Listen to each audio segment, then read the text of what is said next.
Welcome to our channel. Today's story is Cynthia'S bitter lesson. Cynthia in her bed is seen with her eyes red and full of tears, biting her fingers in regret, mumbling to herself.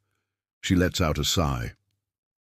2 days earlier, Cynthia was at school eagerly waiting for the bell of the closing hour. The bell goes off and Cynthia bursts out of the class and out of the school with a boy named Joshua. They both head to Joshua's house, without Cynthia informing her parents of her whereabouts. Cynthia and Joshua are laughing and talking, when suddenly Joshua turns and gives Cynthia a kiss on the cheek and tells her that he likes her. Cynthia, overwhelmed with emotions, doesn't know what to say, but finds herself telling Joshua that she likes him back, and so their relationship started. Meanwhile, Cynthia'S parents, after 3 hours of waiting after school closing, called the school and asked of Cynthia. The school's secretary, dumbfounded, repeats what the parents had said, and then remembers seeing Cynthia run off with a boy called Joshua, but don't know to where. Soon, Cynthia'S mum is worried and starts to think of all the possible negative things that could happen. While on the other hand, her dad did not show any sign of worry, but showed anger and a bit of sadness.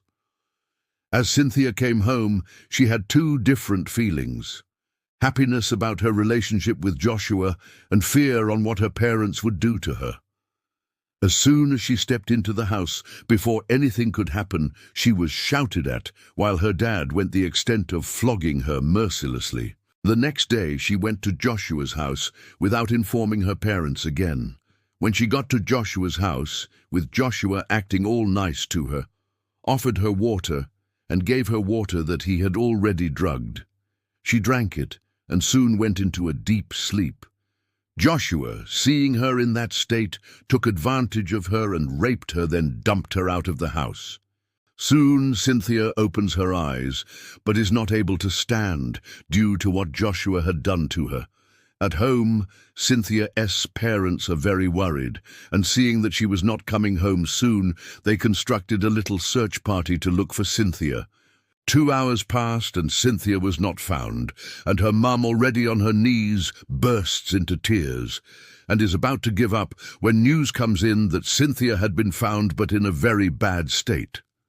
Cynthia was rushed to the hospital and tests were run on her, and the results showed that she had traces of HIV/AIDS. Now Cynthia, having a faint memory of the last person she saw being Joshua, rushed to tell her mum, and in no time at all they were at Joshua'S, banging on Joshua'S house door, expecting to see Joshua, and end up seeing a cleaner instead, who informs them that Joshua had moved out with his parents. They all go home in disappointment, and Cynthia, knowing that Joshua had ruined her life and she had to live with AIDS for the rest of her life, started to cry, all because Cynthia did not listen to her parents. If only she had told her parents about her relationship with Joshua, and they might have talked her out of it. But no, she kept secrets which led to this. What a sad one. We just lost an innocent soul, all because of keeping secrets. But if you ask me, Joshua should also be blamed for taking advantage of Cynthia and violating her. What's the lesson for today? As for me, I think the major lesson is that children should learn to always tell their parents or guardians of their whereabouts and the company they keep. Also, if you are a parent, you should endeavor to always ask your children of their whereabouts and the company they keep. Thank you for watching. If you liked this video, give it a thumbs up and share with your friends. Subscribe for more updates.